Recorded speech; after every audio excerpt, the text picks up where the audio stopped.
Wait.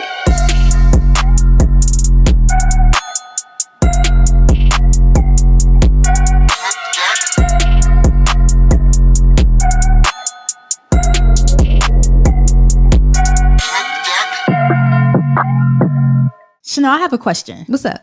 Have you ever felt lonely in your entrepreneurial ventures and journey? Listen, that is such a real feeling, especially as a Black woman, especially as an entrepreneur, especially as a kingdom woman trying to level up and move forward in my life. Listen, the interesting thing is I hear that from so many different women. Yeah. So I thought it was the perfect timing for us to collaborate our entrepreneurial success and the things that we've learned along the way for kingdom women specifically. Listen, I'm so excited about this. So that's right. You guys are able to sign up today, starting in October, our specific membership group where you'll have access to our knowledge on branding, marketing, how to sell, how to pitch yourself, how to, apply the Bible to your business, applying the Bible to your business, corporate fast, like all of those things. Exercise your faith, so many different things. And above all, Chanel, it's great to have an accountability group. Listen, I'm really excited to be a part of a group of a bunch of people that look like me and we're all trying to get to the same place. And listen, and the fact that we're coming together doing it, I say this humbly,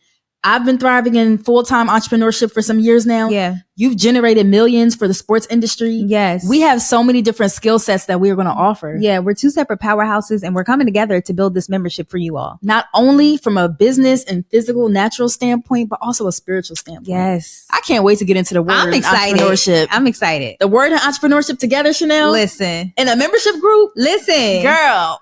I'm ready. So if you guys are ready for our group that starts in October, please make sure that you click the link in our show notes and we can't wait to see y'all. Cannot wait. Period. Happy Friday, everybody. You are now listening to the Double Dose Podcast, brought to you by your new twin besties, Shonda and Chanel. Listen, we are bringing to you a double dose of life, culture, and Jesus every single Friday. All the things. We're truly excited. And listen, we have an A1 guest here. You forgot today. the tagline. Oh, what is? I'm sorry. We are one set of twins with two different perspectives. All right.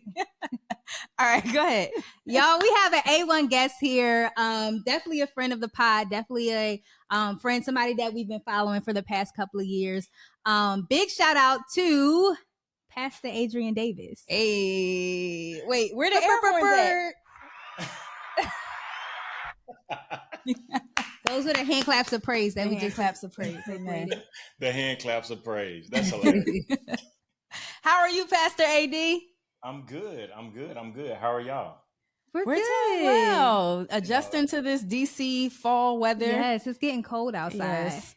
So, but how fast did it start to get cold? Because it seemed like as soon as it was like the first day of fall, it was like the temperature dropped. Facts. That's exactly what happened. Listen, but we were in Atlanta over the weekend. Mm-hmm. It was hot, and then we just came back, and now it's hoodie season. Can we talk about how I wore a sweater dress in Atlanta, thinking that it would that was ridiculous. It would work for the fall, but it was hot. We were in Atlanta. I was sweating. Yeah, it was cute though. It was cute though. I was so. But that's the rule of thumb. Like, like. For some outfits, you just gotta endure. Yeah, you just gotta make it work, right? You just have to endure. Like exactly. Okay. How's LA though? Oh, I can't complain, man. LA is amazing. I love LA. I tell people this all the time, man. Like, I love LA. I feel like I'm supposed to be here for this season of my life, but I question if LA loved me back. So, okay. But the weather is amazing. The scenery is amazing. I literally, like, if I feel like I'm getting a little down or whatever, I can literally just go outside and it lifts me up immediately. Love that. Love it. Yeah. I love LA. So the weather's beautiful today. The sun is out. The palm trees are just blowing. Everything's going good. I love that. Can we talk about how we were just in LA a couple weeks ago? We were. Oh yeah, let's talk about that. But no. Let me get to my story. I was walking through LAX, and you know how the airport has those TVs? Yeah. Like when you're walking through? On the TV screen, I see Pastor Adrian Davis. That's not surprising. I'm He be like, everywhere. okay, I knew Look, he was famous. I didn't know he was that famous. I was on a Saturday night minding my own business, and on Saturdays I love to watch Tubi. Yeah, I love to watch. Listen, Tubi. I'm watching too. Tubi, and I'm like, is that Pastor AD on TV? Well, listen. So for the both of you, for one, someone was just here, and then she texted me like, "Oh, I didn't know you was this famous. You in the airport." I'm like, "Where airport you at?" She like, "I'm in LAX." I was like, "Oh, so you came to LA? Didn't say what's up? Didn't say hey, dog, cat, nothing? Just didn't want to say nothing? Okay, cool, I got it." But no, so like, that was actually an interview. I went back and I looked at the picture. I'm like, wait a minute, why was I in the airport on the screen? I'm like, I hope I wasn't doing nothing wrong or nothing. But no, that was an interview. They actually interviewing me about the podcast studio that I had, and then also being just doing content, and then the challenging part about doing content and the downfalls of it, and then social media, because I have a love and hate relationship with social media. You know what I'm saying? Same, you and me both. And I think majority of people that do content, that have podcasts, that talk to people, are front facing brands for people. We all have a love hate relationship with it. So I had to go back, and I was like, I remember that. And then the Tubi situation, I'm actually going to be in 2 more movies that roll out this year. That's awesome! Congratulations! Before the end of the year is out. So yeah, it's great. It's great. That's amazing. Yeah. So are we invited to the premiere? Like, we can do press on the red carpet? Well, here's the thing. As long as y'all come and y'all at least speak, because last time, I mean, how y'all gonna be on the red carpet and don't even going to talk to me? So I don't but no, I definitely let y'all know. Soon as I know, Please I'm do. gonna let y'all know. Please let us know. We definitely would love that. We definitely love that. We love being in the LA streets. We do. Well, so LA streets are a little different from DC streets. I love DC. Like my brother's there, and every time I come to DC, and for those that know, I'm working on a documentary called "Brilliant Boy," talking about the systematic racism in the field of education for Black boys, and how Black boys learn and how we process. And so we took 80 boys this year in April. We took 80 boys to Europe. We took them to Madrid, Paris, and London. And so the school that we're highlighting is in DC. So every time I come to DC, man, I love it. I got to hit U Street. I got to hit a few brunches. I got to, just DC just has Black culture. Yes. It just is very Black culture. And Black. And I don't know, I honestly believe, and this is, not to be too deep or to be too spiritual, but I believe that cities have ancestry roots, and you feel that, you legit feel that. And when I'm in DC, I just feel so proud to be Black. Yes. Every time I go to DC, I just feel good. It's all right, cool. It's a great feeling to be there. The go-go music there, I love that. And just the energy in DC is amazing. The culture is definitely different. I love the culture is different. I tell people, when you come to LA, the feeling, if you are an ambitious person, you're gonna feel that. You feel that's so true. Yeah, you feel like when I moved to LA, I was like, every day, I still to this day, I wake up, I'm like, today could be the day. And I don't know what that entails. It's just you just you could be. How I got the Tubi role, the first Tubi role for Stepmother 2. I was invited to a music video shoot, and I went. And I was like, hey, I want to introduce you to this person. I go, and the person I'm being introduced to, we're standing over here having a conversation. Another guy sees me, and he walks over to me. He was like, hey, you're an actor? And I was like, yeah. He was like, you got to look. He was like, hey, I'm going to send you. He said, I want you to audition for something. And I was like, okay. He was like, so I would love to, get you on tape. And so I sent it to my agent, and then my agent was like, yo, do it. And so they sent me the script. I did I auditioned for the role, and the role I auditioned for, I didn't get. They gave me a bigger role. And so that's how that happened. It's just, when you are in the right place at the right time type of situation. But that's what you feel in LA. You feel that ambition. Yes. you feel like, yo, like today could be the day for something amazing. So I feel like every city. Hey, it's Kaylee Cuoco for Priceline. Ready to go to your happy place for a happy price? Well, why didn't you say so? Just download the Priceline app right now and save up to 60% on hotels. So whether it's Cousin Kevin's Kazoo Concert in Kansas City, go Kevin, or Becky's Bachelorette Bash in Bermuda, you never have to miss a trip ever again. So download the Priceline app today. Your savings are waiting. Go to your happy place for a happy price. Go to your happy price, Priceline. Has like its own feel, or every area has its own feel. I love that. Let's talk about the favor of God. Like you auditioned for one role, but then you ended up getting a bigger role. And this wasn't because. But I say this though, it comes with a lot of rejection. Like people, for sure. Like I can't tell you how many self-tapes I've done, and like the number is crazy. I know it's well over 400, like well over. Wow. And so you audition for that, audition. And then the thing is, like, you don't get an email back. You don't get a call. They don't hit your agent back. They do nothing. They ghost you. Like it's like, yeah, all right, whatever. But like for those moments right there, like when you get discouraged, and like you said, you tap into the favor of God and be like, man, like the favor of God was on me for that. And it was something I didn't even have to, I worked for sure. Yeah. But I may not have worked in this particular area. And what I love about like God is that we don't always reap where we sow, we reap what we sow. And so it may just come from a different place, but it's what we've been sowing. I was sowing in all of those areas for self-tapes after self-tape. And I was thinking it was going to come this way. And then God does it a totally different way. And so I think that's why like God doesn't allow us to marry methods.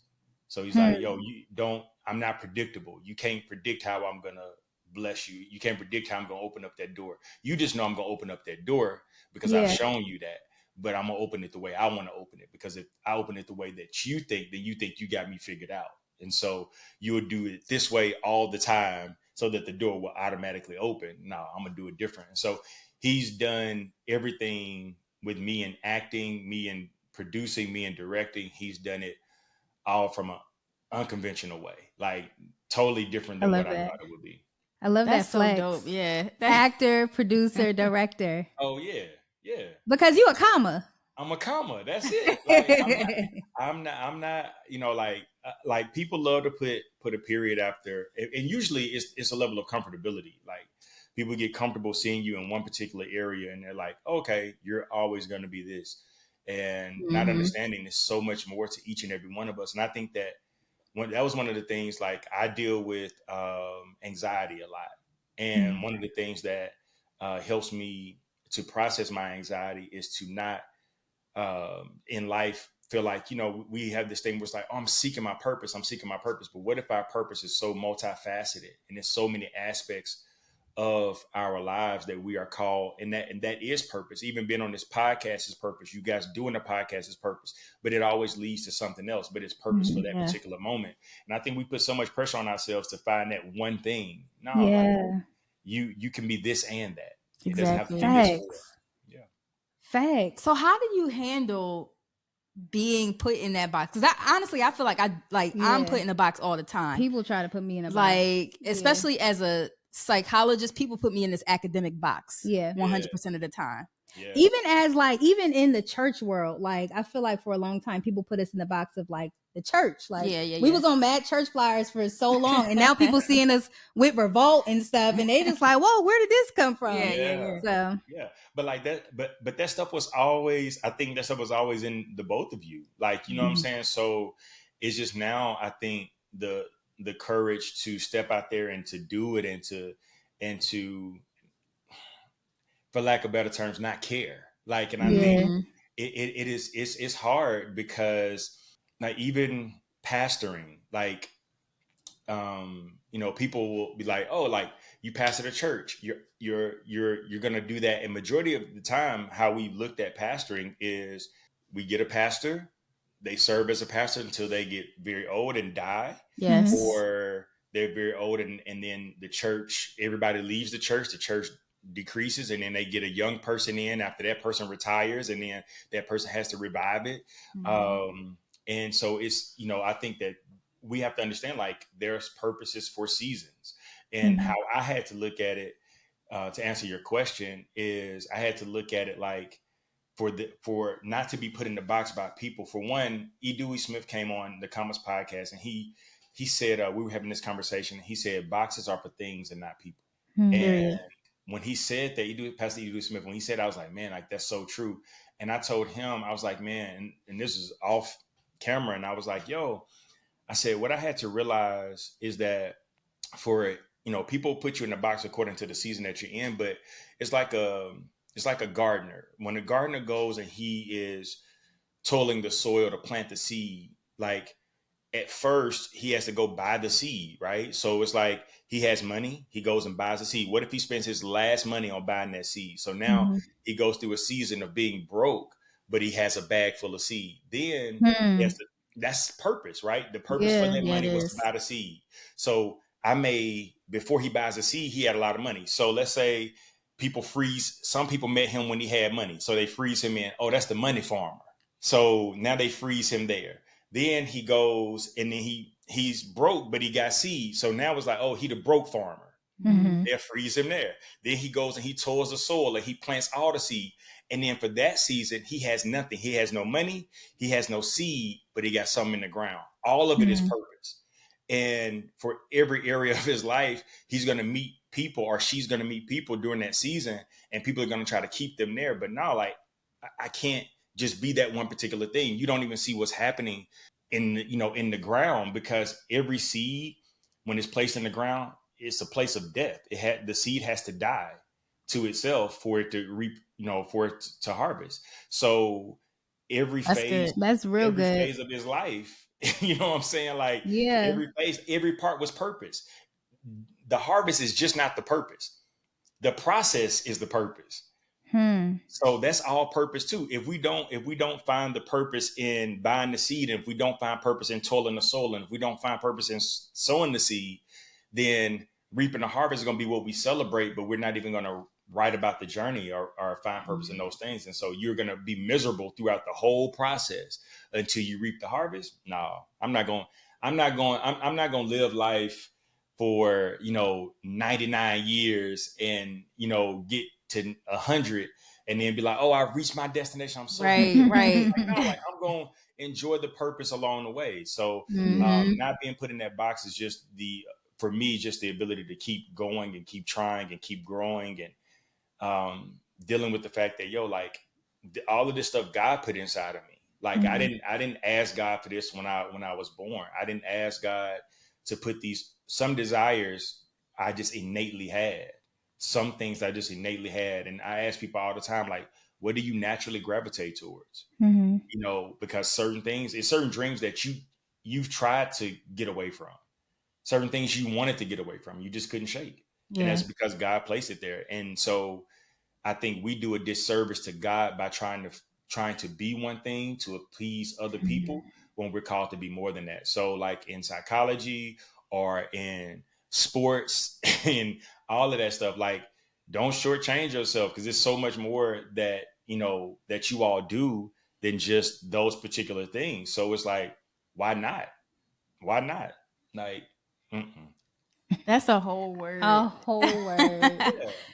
The process is a part of the purpose. It is like, and I think we lose that though. I think we get so enamored with the goal that we forget the journey is a part of the process too.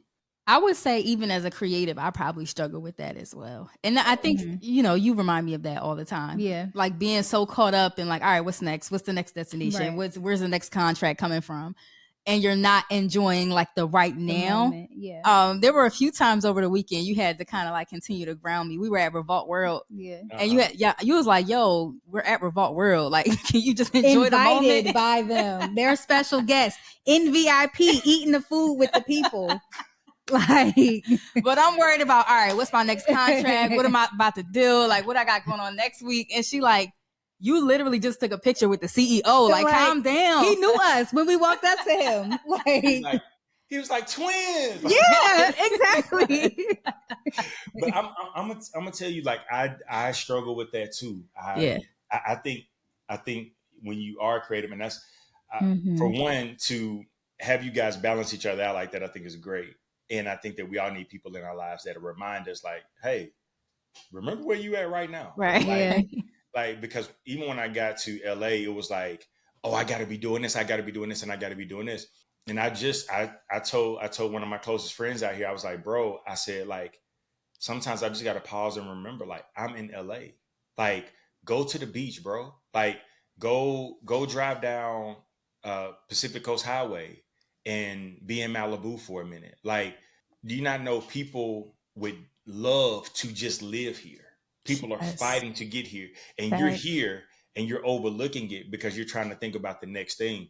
And I remember one time, and I was I was in a low place, and I was thinking about the next thing. And I was just in prayer. And I remember the Lord speaks to me kind of like in analogies, right? I teach in analogies, I talk in analogies, and the Lord was like, I remember, I never forget, it was a Wednesday, and so it was like 9:00 at night, and I was sitting in my living room, TV off. I'm just sitting there just thinking, and I'm looking out the window, and I was like, man, I really got to get this for next week, and I really got to get this for next month, because we get so caught up in what we got to pay, our lifestyle, what we're going to do, our own visions and dreams and things of that nature. And the Lord was like, yep, that sounds good.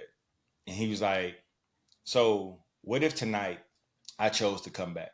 And then I was like, okay, end of the world. Like, it is what it is. He was like, and then you get to heaven, or you die and you get to heaven, and I ask you, how did you spend your Wednesday? And then not just your Wednesday, but your last day on earth. And my response is, I spent it thinking about Thursday, or I spent it thinking about next month, or I spent it thinking about a year from now. And then he tells me, you were thinking about a day that was never ordained in my purpose for you in the first place. So you wasted your last day thinking about a day that was never supposed to even come. Wow. And then what it did for me, it made me realize all I have is right now. That's all I got. Like, and a lot of times I get so my father was this way. My father lived in a place of strong regret. So every time I would talk to my father, he would always go back to past stuff. Oh, son, I wish I could have did, or oh, I wish I would have been there. So it was hard for us to even develop a relationship before he passed away, a stronger relationship before he passed away, because all we would talk about was the past. And it was like, okay, the past is done. Then, so the past is over with, but majority of the time, the past is trying to pull us back into thinking what we should have changed, what we should have did. And in the future is so far ahead, but we're like, yo, I want to get there. And then all we have is right now. Neither one of these places we don't live in. All we have is right now. And so we will mismanage the right now, thinking about the past or thinking about the future so much. And so I was like, yo, like, I just want to try to be more present. That's the challenge for me. Yeah. Being present is definitely a challenge. For me too. Yeah. Like live like you guys, like you said, use that real world and living in the present, like living in the moment. Like right now, we're having a great time. We're having great experiences. We're meeting great people. And these people that now, I just got an alert from Revo. Now, what's up with that? But literally, like, you're right there living in that moment, and you could meet somebody in that moment that could be the key for the next. But if we mismanage the right now because we're thinking about what we are to do, we're not even present in the moment to give them everything that we have to show them how beneficial we can be to the future. That part. Bars. So it's like, yo, like, all we have is right. Like, I really want us to understand. All we got is right now. All we have is right now. All we have is right now. It ain't about what you did 2 years ago. It ain't about what you're going to do 2 years from now. All we have is right now. That's it. I think living in that state of anxiety can be so crippling too, because it really comes from a place of fear, like the unknown. Like not being able to tolerate, like, okay, I don't know what's going to happen next. Let me try and figure it out in my head now. And not being able to like control. But that's literally like a lack of faith. Mm. Literally Mm. is. That's that's the truth, because it's our love to be in control, but Yes. the reality is we're not in control. Right. We're No. not. We're we really are not. I think that's the reality check that we need to have. We're not in control. We make, we try to make good decisions and wise decisions. Yeah. Even in my life, like I've made some terrible decisions. I've done some things that just like I'm like, oh, like you should have did better with that. But also at the same time, Like what? Can we get in your business real quick? yeah, for sure. I'm a transparent person. Okay. I feel like even when I left pastoring, I feel like I should have did that better. I was following the instructions of other people, and I should have listened to what God was telling me and Mhm. how He was telling me to do it, because it's how you leave a thing that matters too. And but also at the same time, I don't want to, because a lot of times, like, people think that when you're explaining something, you're trying to give an excuse of something, and Mhm. that's not those two are not the same. So for me, I was just and I'm still not in a fully recovered state, but from my from my stepfather, my father, then my older brother, my uncle, and then my little brother, all passing away in a 3-year span. Wow. So for me, my father, my stepfather, and my brother, they passed away in a 8-month span. So I did not take the time that I needed to grieve. I Mhm. preached all of their funerals, and after their funerals, that following Sunday, I was back in my pulpit, and Mhm. not taking that time. And then it made me. I always had um, I always had a problem with getting close or getting very, very close to people, because I would always feel like people would leave me. Mhm. And so it made me scared all the time, and now this is going to turn into a counseling session. So this is going to be right up your alley. You're going to be like, yes, I'm going to diagnose him right now. But so I always had this disattachment thing with me, and how I left things, or how I would, you know, I'm just, oh, like, no, I'm done. Like, I can't do that no more. But for a year, I was coasting on muscle memory. Like, I knew how to pastor. I had pastored for 10 years. I knew how to preach. I did it 4 times a week for 10 years. I knew how to do it. So it was like I was coasting on muscle memory. But then when COVID hit, and I couldn't mask me being whole by working. That's what I Mm. was doing. Like, I was like, oh, I was okay, because I was just working. I was busy. So a lot of times, like, we think that we're healed, but you're Mhm. just putting a lot of busyness in it. Like, you ain't even sitting with your emotions long enough. So Yeah. when Wow. COVID hit and I wasn't traveling and preaching anymore, man, that thing hit me like grief finally caught up to me. It was like, yo, it was like right Wow. behind me, and then it finally hit me. And so when I disconnected, or when I met with my leaders, told my leaders, hey, I'm stepping down. They understood. They were, and we did a whole offboarding process. You know what I'm saying? So it wasn't like, oh, I'm gone by. We knew months ahead of time before it happened. But I still feel like I could have done it better. I still feel Mhm. like I could have communicated it more, because I love those people. I don't. It was a gear in me that I felt like I couldn't hit anymore. So as a disservice, I felt like I was doing them a disservice by being in a position that I knew that I could not. I just couldn't do it, and so I felt like I was shortchanging them my ability to, because I was a pastor. Like, I would go to the hospital. I would be at Mhm. I did baby dedications. When people had babies, I was there at the hospital. When people died, I was there to see them, pass away. I was that type of pastor. So when I felt like I couldn't do that anymore, I felt like I was being a disservice, and I should have, and I could have handled it a lot better, as far as like my ability to communicate.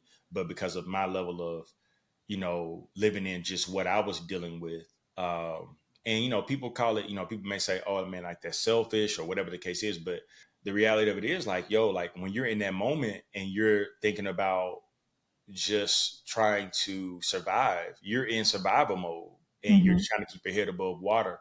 A lot of times, like you would just latch on to anything thinking that it's going to save you. And so I just would have handled it. I just would have handled it a lot differently. I would have handled it more mature. In hindsight, everything's 2020, but I just would have handled it a lot better. We definitely appreciate your transparency. Yeah, thank you for that. Yeah, because I think so many people can be blessed and experience healing in their own right when hearing about other people who could have handled situations a bit better, because the reality is we're human. Yeah. What up? This is Torre, host of the Hard to Earn podcast. And if you're a fan of music reviews, then be sure to check out and subscribe to Hard to Earn, where my partner Bonsu Thompson and I review your favorite new albums and classic albums on pivotal anniversaries, 10, 15, 20, etc. We review track by track, rating from 1 to that elusive perfect 10. It's brought to you exclusively by the Revolt Podcast Network, anchored in hip hop, powered by creators. I think that a lot of times with the church, in the church world, we forget that we're human. Yes. Especially when you're in a role of, and you guys know this, when you're in a role of leadership, your mother was a leader for years. When you're in a role of leadership, people then put leadership above humanity. For sure.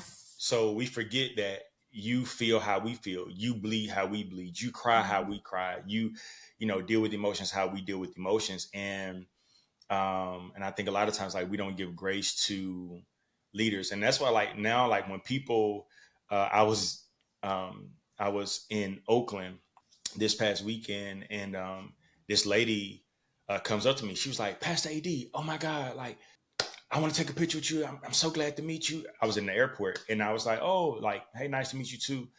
And then she was like, "I can't wait to tell everybody I met Pastor AD." I was like, "You can just call me Adrian." And she was just like, "What?" I'm like, "You can just call me Adrian. Like, I'm Adrian. Like, if you feel comfortable calling me Pastor AD, that's cool. But you don't, we don't have to overemphasize that, because what I realize is that a lot of times people will call you that to show a level of leadership, but they'll highlight that if you don't do what they feel that they like you should have done. So if you fall, that almost comes like almost like a taunting type of thing. Yeah, this pastor, because what they're trying to do is they're trying to take the human feeling out of that. So when they put the title there, it's like, "Oh, you're a pastor, but you're not human." I'm like, yo, like, I'm Adrian. I mean, I appreciate Pastor AD. I mean, I've served, and I still preach, and I still love God, but I'm human, and we have feelings, and we hurt, and we make decisions, and we fail, and we get up and we try again, and all of those things. But I think a lot of times, like, we put such an emphasis on their title, and it's almost like a mocking thing, like, like, "Oh, I'm putting emphasis on his title because he not operating like that, or right? He not doing that." It's like, yeah, like, no, I just be like, "Yo, I'm Adrian." Like, we can highlight it, but we ain't got to highlight it. I think that's so weird when people do that, but it really goes so to when we introduced you, we did call you Pastor AD. So what do you want to be called? Listen, you can just call me Adrian. I'm Adrian. Okay. Like, now, of course, like, I will be Pastor AD to some people for the rest of their lives. Yeah. Because of what I've been to them. And then I'll be Pastor AD for a lot of other people for the rest of their lives, because they want to say, "Oh yeah, like that pastor." Okay. So for me, like, my mama named me Adrian. What I'm saying? My mama named Adrian, I'm gonna call him Adrian. You know what I'm saying? So, but no, like to me, Adrian, people call me AD, Pastor AD. I'm fine with it all.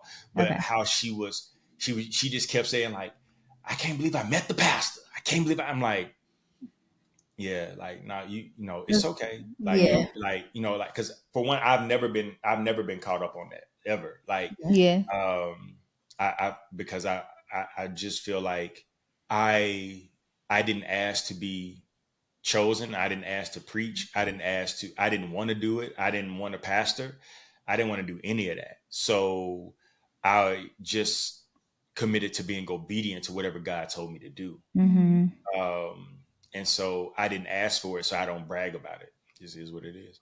Yeah, I like that. How did you know when like this your season to pastor was coming to a end? Like how did you make that transition? Yeah, for that was probably to date, outside of the outside of all the deaths, probably that was probably the hardest decision to date that I've ever had. I knew I sat in the seat for 2 years, wrestling with God about me leaving.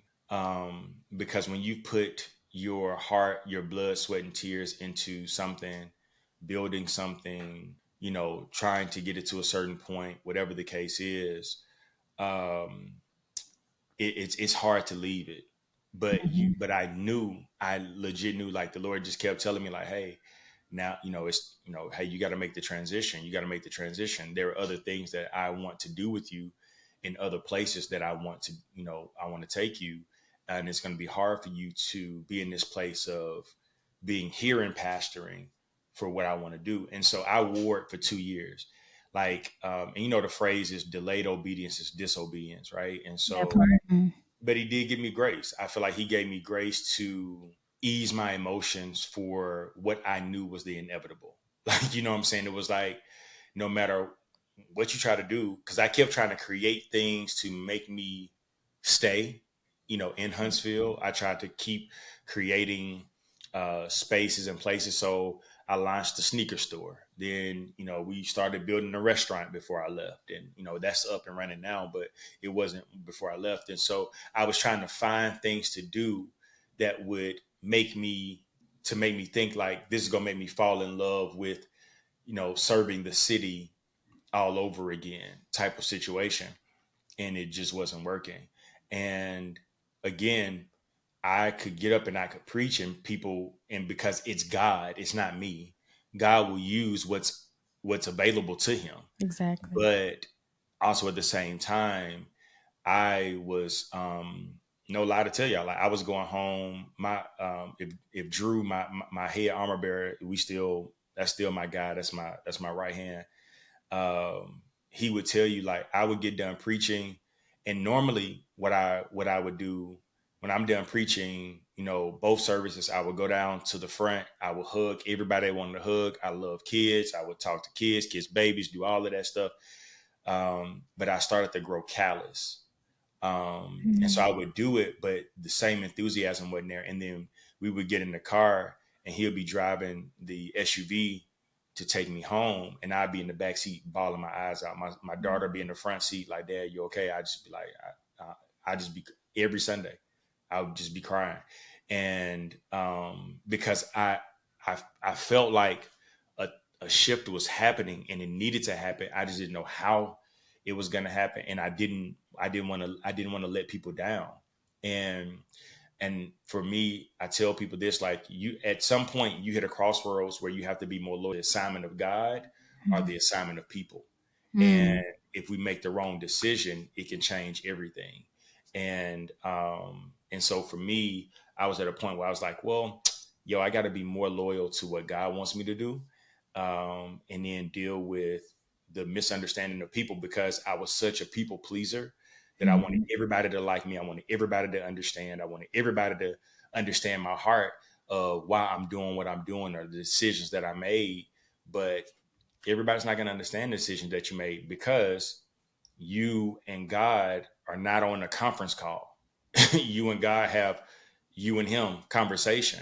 And what he tells you is not for the public dissemination of everybody else. And so at some point you have to decide, like, I got to be obedient to God. And so for me, it just hit that point after 2 years, like I had to make that decision. But I felt it for 2 years. I was disobedient for 2 years. I was trying to fight it for 2 years, but I just couldn't do it anymore.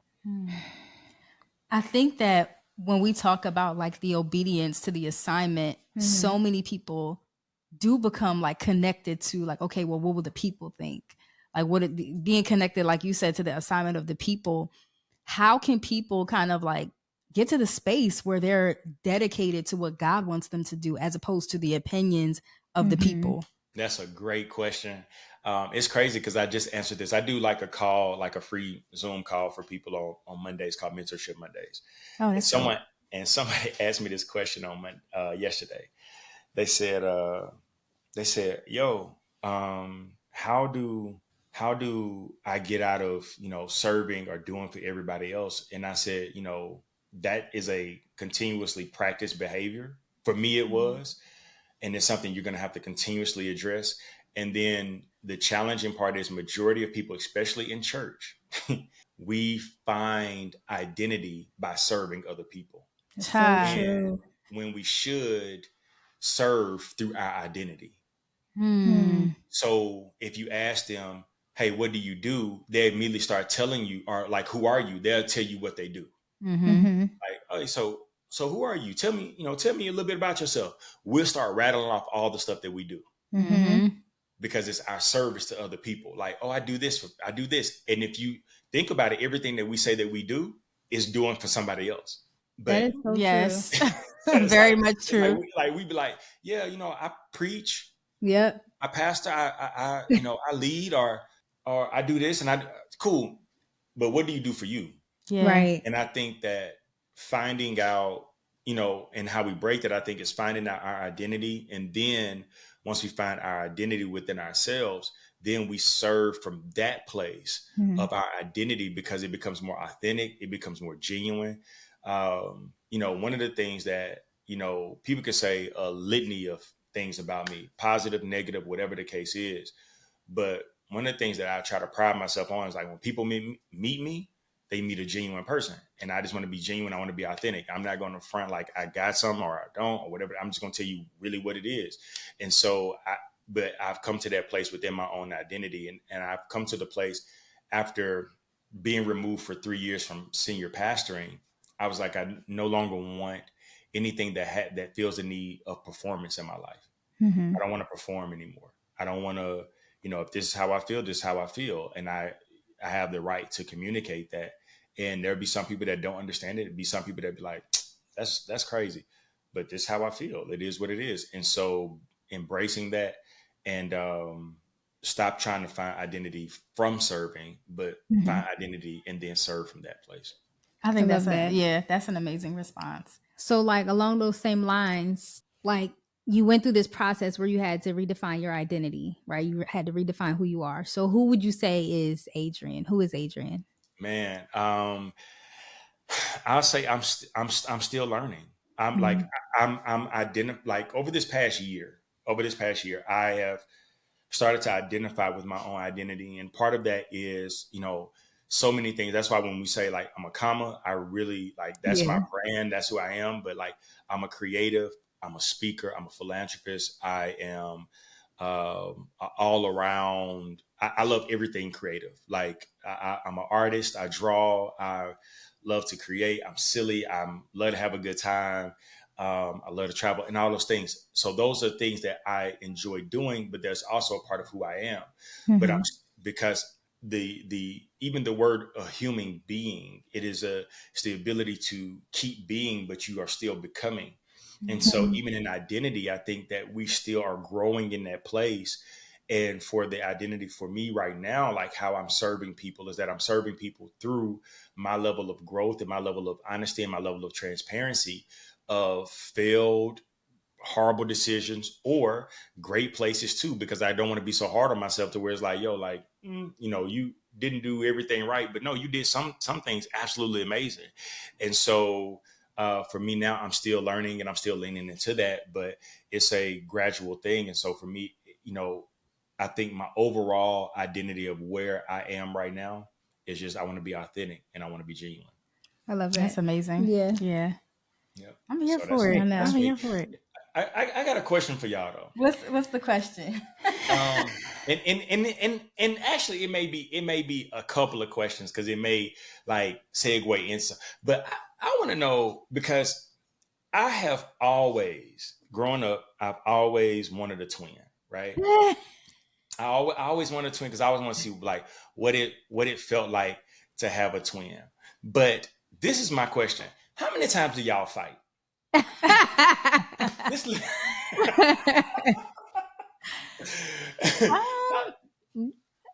we The argue, yeah, we argue like regular siblings. sisters, yeah. regular sibling arguments. Yeah. What's the longest length of time that y'all have gone without speaking to each other?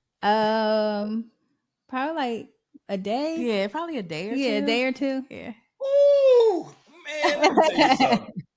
Let me tell you, I did not talk to my family for a long for. I think that's a twin bond. So like I have twins that are like distant cousins in my family, Anton and Andrew, and I asked them that same question. I was like, "What's the longest that y'all have went without speaking to each other?" They was like, "Oh, probably like a day." And I'm thinking like, that's not normal. "No, man, let me tell you something." Like me and my sister, we'll have it out, and we really don't have it out like that. Like, but we'll just get quiet, and then it'll be like a week. And then yeah, and then she either send me a funny funny like something from Instagram or a video or something, or I do that to her, and it kind of break the ice, and we start talking again. But I don't know. I just think twins have a different bond. I agree with that. Yeah, I mean, like, so, like, for example, my older brother that passed away, he was 3 years older than me. My sister's, there's a 6-year difference between her and I. Then my little brother, there is a 9-year difference between he and I. Now he's passed away too, but it's just like with those gaps, like, I think the bond is strong because me and my sister are amazing. But also at the same time, I think that there's just a different bond because you all have experienced your entire lives together. Yeah.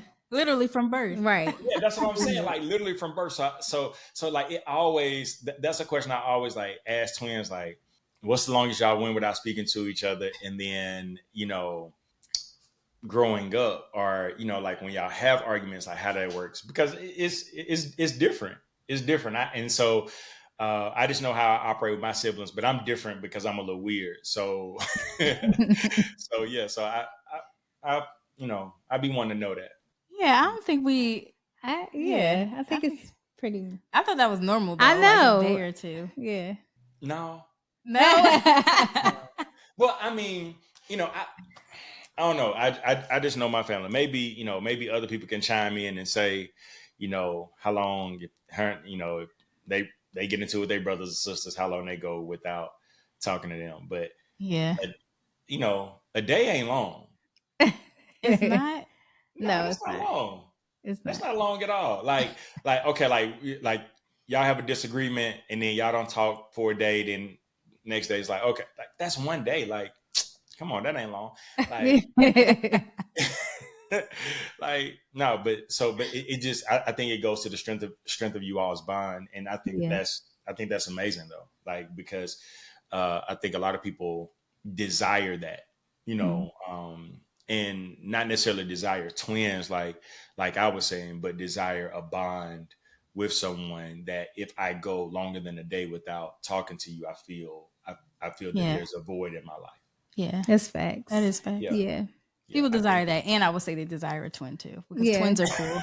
Twins are cool. Twins are super cool. Yo, we was at I'm gonna tell a story real quick. Which one? We were at Revolt World, and we were like, what was the section called? The VIP. It was backstage like, where all the talent. And so basically, like everybody's back there, everybody who's speaking, performing, blah, blah, blah, or whatever. And so the security guard walks up to us. He was like, "Oh my gosh, y'all are like those twins." Like, yeah, we twins. Like, yeah, we the twins. Those twins. My wife is gonna flip when she finds out I met y'all. Okay. What twins do he think we are? He don't know who we are. But that just proves how cool twins are. Okay. Like, you don't have to like. But you gonna tell him what he called his wife? So did he thought y'all was Tia and Tamara? I guess so. We get that though. Yeah. Somehow people think that somebody else asked us that too. Funny Marco. Yeah. Funny Marco. Y'all are y'all those twins? No, we're not.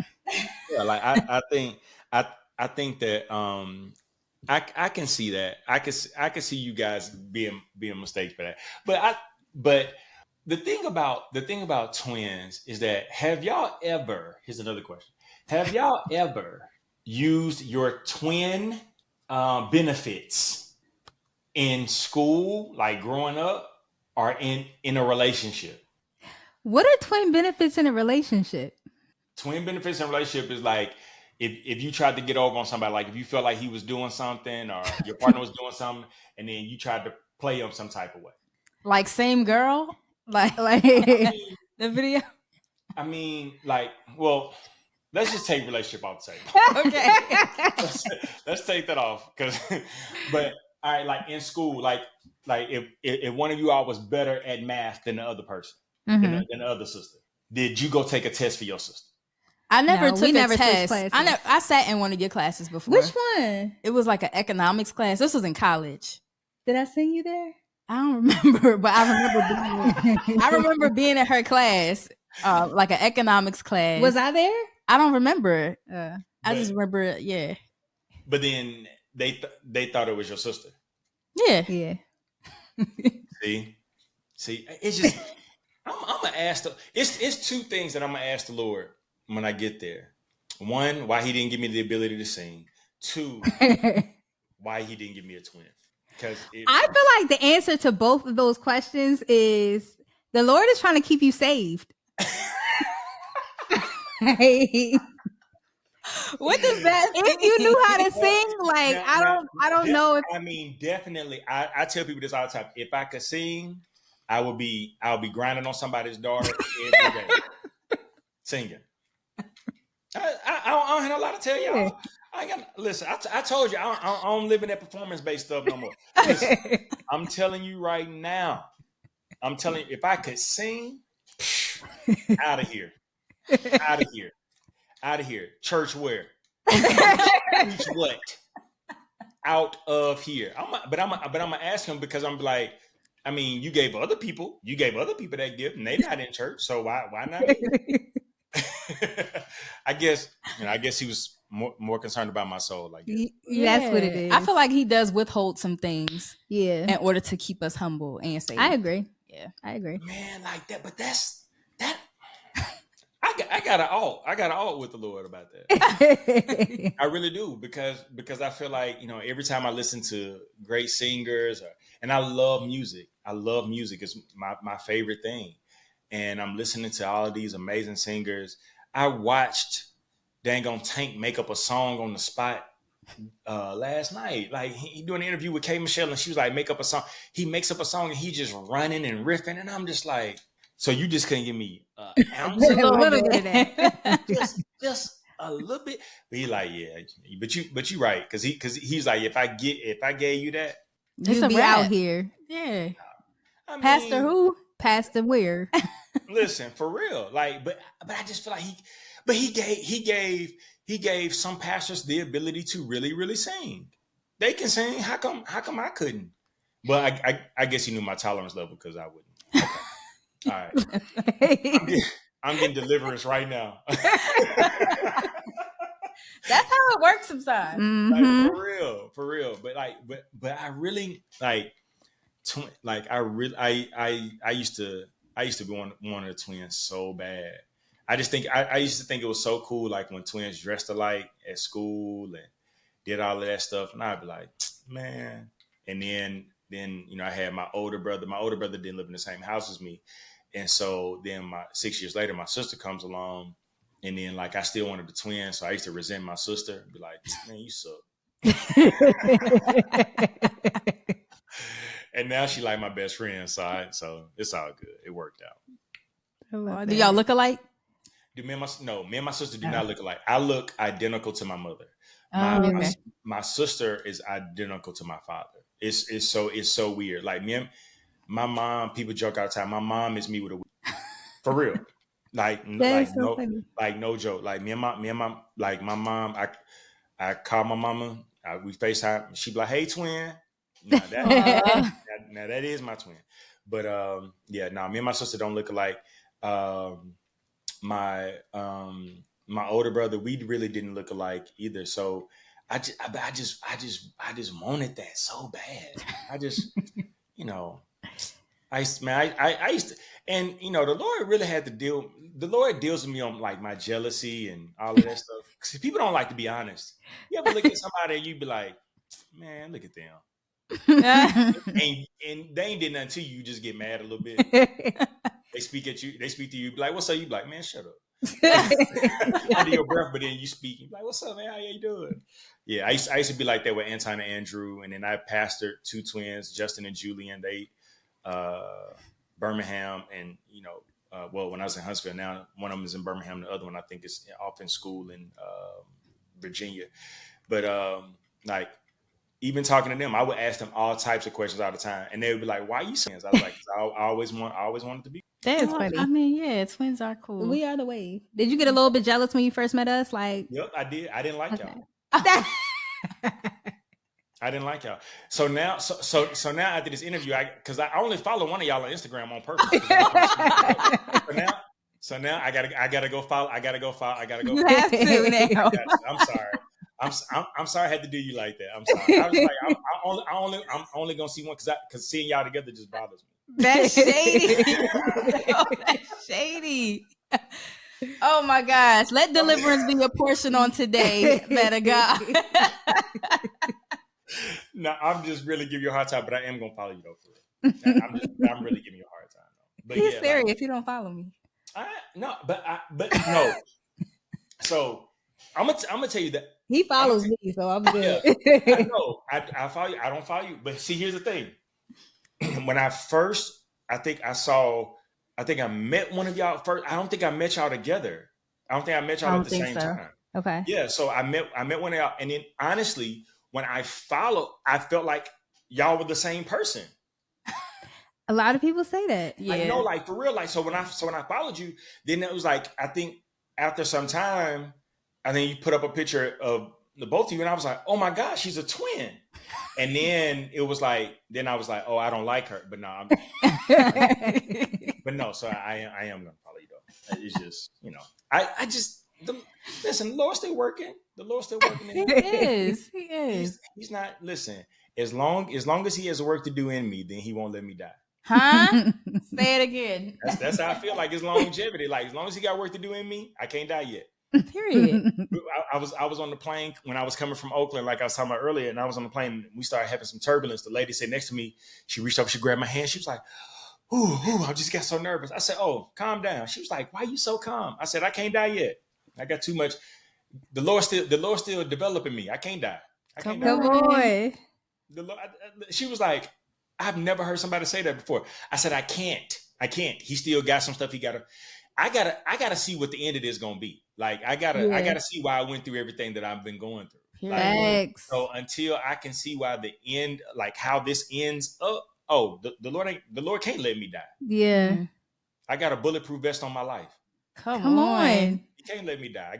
I got too much that I gotta see. I got too much that I gotta do. This documentary ain't out. Boys, these black boys still need that exposure. Things still have to be done. And there's things that he still needs to grow in me. It's still maturing that I have to do. Yeah. So I can't die yet. That's facts. I'm here for it. Yeah. I'm here for it. That's facts. Well, Pastor AD. Last question. Oh, go ahead. When you come to DC, do you have intentions of hitting us up, or did you plan to just do your thing and then head back out to LA? I was gonna be just how y'all did me. Praise the Lord. Wow. Okay? I was what my plan was. I was gonna be either DCA, Reagan, whatever airport I'm gonna fly into, and I was gonna take a picture in the airport and say, "Hey DC." It was so much fun. It's so petty. So much fun. No, that is so petty. We 15 minutes from DCA though. I would. Yes. Listen, when I tell you, I would definitely. I'm definitely gonna let y'all know because it'll be it'll be. Wait a minute. Is it next month? It's between next month and what's next month? October. Yes. November. So it's either October or November. We have some more filming to do. Then I got to be back in December, which I absolutely don't want to go in December because it's gonna be so cold. Very much so. And that's one thing. My brother just embraces it. He loves it. He's just like, oh yeah, I'm used to it. Not me. Not me. Not me. The cold makes it. I like to be cold when I go to sleep so I can bundle up. But other than that, no. So I'm not looking forward to that in December. But I got to come in December as well. But I think I'm gonna let you know. I think the Lord is working on my heart in this area of forgiveness, and I'm not gonna do unto others as they have done unto me. I'm not gonna repay evil with evil. So I am gonna let y'all know when I'm coming. Hey. And then on spring deliverance right there. You just witnessed it here, ladies and gentlemen. He just got delivered in the name of Jesus. Listen, but I tell people, listen, we can have moments of deliverance, but your deliverance is only as strong as your decision. So if I make a different decision after this, I'm really all right. Patty. But no, like I am gonna let y'all know. I am for sure. I am gonna let you know. I definitely gonna let y'all know because I would love for us to talk, and we can talk about this off of the pod, but for you guys to do some stuff even at the school with the documentary, and so like we're really working with the boys because the school is in Southeast, and so those boys that we took to Europe had never been. Majority of them had never been out of their ward. Wow.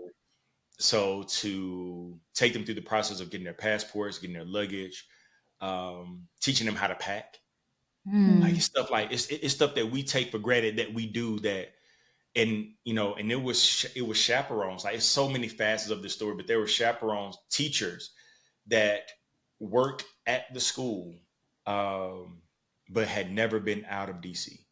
Wow. And it was their first time traveling out of DC. And they, as grown men, were crying because they were being exposed to something totally different. They was like, that's amazing. never in a million years would I think that I would see the Eiffel Tower. That is beautiful. Yeah, that's amazing. It's amazing, man. It's one of the best things of my life so far that I'm working on. So so yeah, I ain't gonna do you like you did me. I'm definitely gonna let you know. I ain't even gonna be funny like that, but I got you. Good. We would love to host you in our city. We gonna see, because when I now don't be talking now we inside, because y'all travel a lot. So I don't even know if y'all gonna even be there. But you got to tell us in advance. Yeah, but yes, we will plan. Nah, I don't believe that. And we gonna be outside. That's what I was about to say. We got to be outside. We going to U Street. We going to, I'm sorry. I'm Is it not? Most of y'all time. No, keep going. Because a place that I love in DC that we don't have out here on the West Coast, Matchbox Pizza. I've never heard of Matchbox. What? It's on DoorDash. No. What? And I love pizza. I've never heard of that. You've never heard of that? Okay. You tripping. So here's the rule right now. I'm making it known right now in the pod. You can't go until I get there. Okay. Gotcha. I never had the pizza. Huh? I never had the pizza there. Oh, but you know of it. I know of it, yeah. Okay, but y'all cannot have it until I get there. And if y'all go before I get there and I find out, let me tell you. Why are you always trying to rebuke us? I pray that the Lord give you halitosis for 2 weeks. Okay. I pray that your breath stinks so bad for 2 weeks you got to stay in the house, and it's like you're gonna be lying to people telling you got COVID again. Okay, so I'm telling you right now, if y'all go before I get there, it's gonna be a problem. But now Matchbox, I love Matchbox Pizza. My brother got me hooked on it. He loves Matchbox Pizza, and so I gotta Google it now. Yeah, him, and my niece, we go every time. And then depending on how long I'm there, we go a few times. It's great. I love it. Okay. All right. Yeah, we gotta try it. Mashed Now. potato pizza. All right. Now, if We if waiting y'all, for you. We waiting. We waiting. if y'all go up, I promise. No, but no, like for real. I'm definitely gonna let you guys know when I'm coming and all that good stuff. But man, I appreciate the invitation to be on. It means a lot to me, especially in the season in which that I'm in right now. It just means a lot to me, and I can't even articulate in words how much it means to me. So thank you. We appreciate you for coming through. Absolutely. Yes. No problem at all. Awesome. All right. How can the people find you on Instagram, all that stuff?